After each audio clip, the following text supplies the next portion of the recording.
میں نے جس طرح کی بربریت، بلکہ میں اس کو کہوں گا یزیدیت،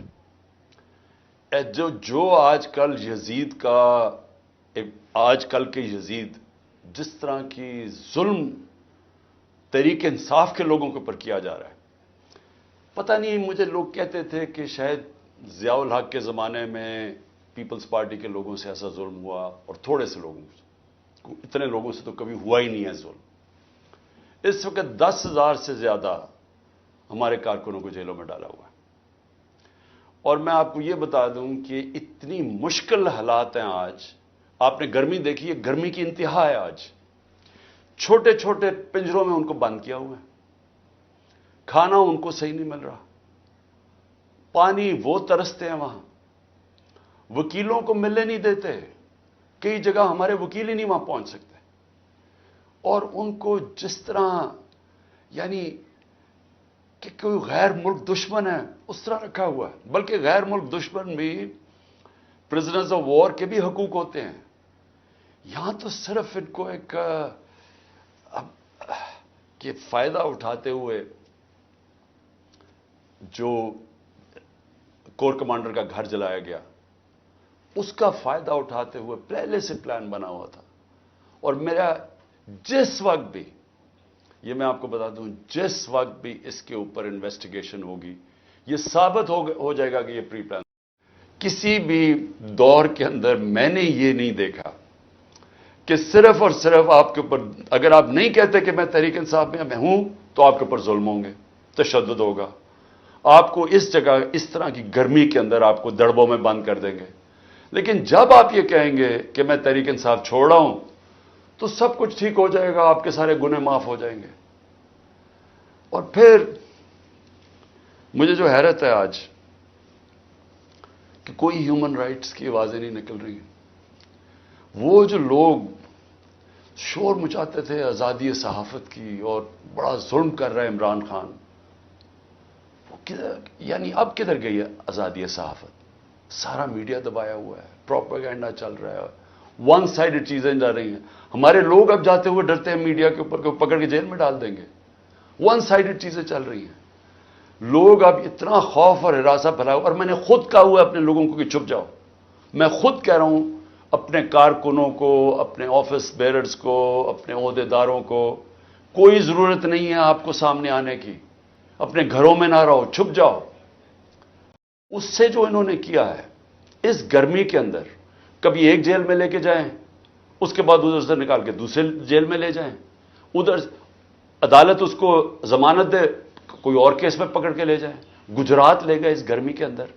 تو بلڈ پریشر کی شیرین، ہمیں پتہ ہے اس کی صحت نے یہ اجازت ہی نہیں دینا تھا۔ میں نے تو شکر کیا کہ اس نے اس ظلم سے اپنے آپ کو بچانے کے لیے اس نے پارٹی سے ریزائن کیا۔ لیکن کس کو نقصان ہوا؟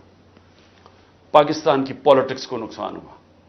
شیرین ہماری ٹاپ پارلیمنٹیرین تھی، میری کیبنٹ کے اندر وہ منسٹر تھی جو جس طرح وہ پڑھ لکھ کے ایک ایک ایشو کے اوپر آتی تھی، کوئی اور کیبنٹ منسٹر، ایک ہماری ڈاکٹر ثانیہ تھی، کہ اتنی محنت کر کے کبھی کیبنٹ میٹنگ میں نہیں آئی جو شیرین آتی تھی۔ اس کے علاوہ سارے اس کے دشمن بھی جانتے ہیں کہ وہ ایک محب وطن پاکستانی، وہ کبھی بھی اینٹی پاکستان کا نہیں سوچ سکتی تھی۔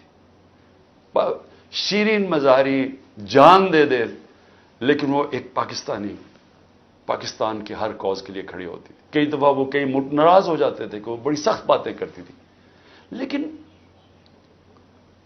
وہ نظریاتی عورت تھی۔ تو اس سے نقصان تحریک انصاف کو تو چلے ہوا، لیکن پاکستان کی سیاست کو اور جمہوریت کو نقصان پہنچا۔ یہ سارے لوگوں کو آپ پکڑتے جائیں، ہمارے سارے پارٹی کے، اور میں ویسے آج سلام کرتا ہوں ان لوگوں کو کہ اتنے پریشر کے باوجود ہماری لیڈرشپ کھڑی ہے آج، کہتی نہیں ہم تحریک انصاف میں۔ میں ان کو خاص طور پہ سلام کرتا ہوں، کیونکہ مجھے پتہ ہے ان کے اوپر کیا گزر رہی ہے۔ لیکن فرض مال سارے بھی چھوڑ دیتے ہیں تحریک انصاف کو۔ میں آج آپ کو کہہ رہا ہوں، جس کو میں پی ٹی آئی کا ٹکٹ دوں گا وہ انشاءاللہ جیتے گا۔ پاکستان میں اب رول آف لا ختم ہو چکا ہے۔ آئین اس ملک کے اندر تقریباً ختم ہو چکا ہے. جب 14 میں میرا یہ رائٹ تھا، میں نے اسمبلیز اپنے آئین کے مطابق ڈیزالو کی تھی، 2 اپنی اسمبلیز میں نے اپنے آئین کے مطابق ڈیزالو کی تھی کہ 90 دن میں الیکشن ہوگا. کدھر گیا الیکشن؟ 14 مئی کی انہوں نے ڈیٹ دی چیف جسٹس صاحب نے اور سپریم کورٹ. 14 مئی گزر گئی، کسی کو کچھ فرق ہی نہیں پڑا. تو اس کا مطلب تو آئین جب آپ کا گیا ہے تو رہ گیا جنگل کا قانون. اب تو اس میں مطلب کہ جو طاقتور وہ فیصلہ کرے گا کون سا آئین کی شکل پہ چلنا ہے. اس نے نظریہ ضرورت تو شروع ہو گیا پاکستان میں. میں اپنے سپریم کورٹ کے ججز کو، مجھے پتا ہے آپ کے اندر اختلافات ہیں. دیکھیں، ملک کے لیے بہت ضروری ہے. آپ نے اگر اس ملک کی جمہوریت کو نہ بچایا اور آخری امید اب آپ رہ گئے، یہ تاریخ آپ کو معاف نہیں کرے گی. کیونکہ جا رہا ہے جس طرح پاکستان جا رہا ہے، یہ ساری ہماری ڈیموکریسی کو ڈسمینٹل کیا جا رہا ہے. سارے جو جمہوریت کے ادارے ہیں وہ ایک ایک کر کے تباہ کیے جا رہے ہیں. یا جمہوریت نہیں ہے اب. ہم تو میں بیٹھا ہوتا ہوں ہر روز کہ کس دن آ کے مجھے پکڑ لیں گے. ایک دم انٹرنیٹ بند کر دی پکڑ کے. یعنی کون سی جمہوریت میں ہوتا ہے؟ سارے لوگوں کو جیلوں میں ڈالتے. مجھے یہ نہیں پتا میں اب کسے کانٹیکٹ کسے کروں. میرے سے کانٹیکٹ ہی کوئی نہیں ہو رہا. نہ مجھے لیڈرشپ ملتی ہے، نہ کوئی ملتا ہے. جو میں زوم پہ میٹنگ کرتا تھا، انہوں نے وہ انٹرنیٹ بند کر زوم ہی ختم کر دیا. تو میں تو تیار بیٹھا ہوں کہ جو بھی کرنے کے لیے آئیں گے، جب بھی پکڑیں گے، میں تو خیر تیار بیٹھا ہوں، ہر روز تیار ہوتا ہوں.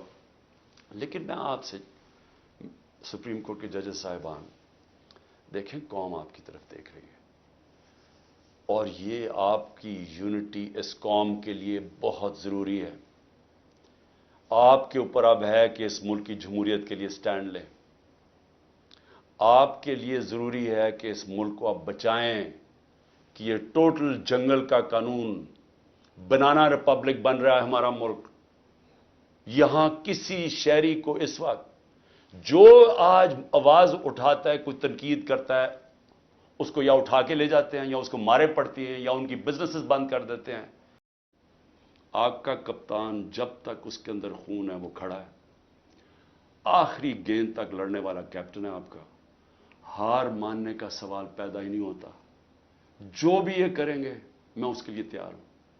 اسی قوم کو بھی میں یہ کہنا چاہتا ہوں کہ آپ نے کسی صورت ہار نہیں ماننی.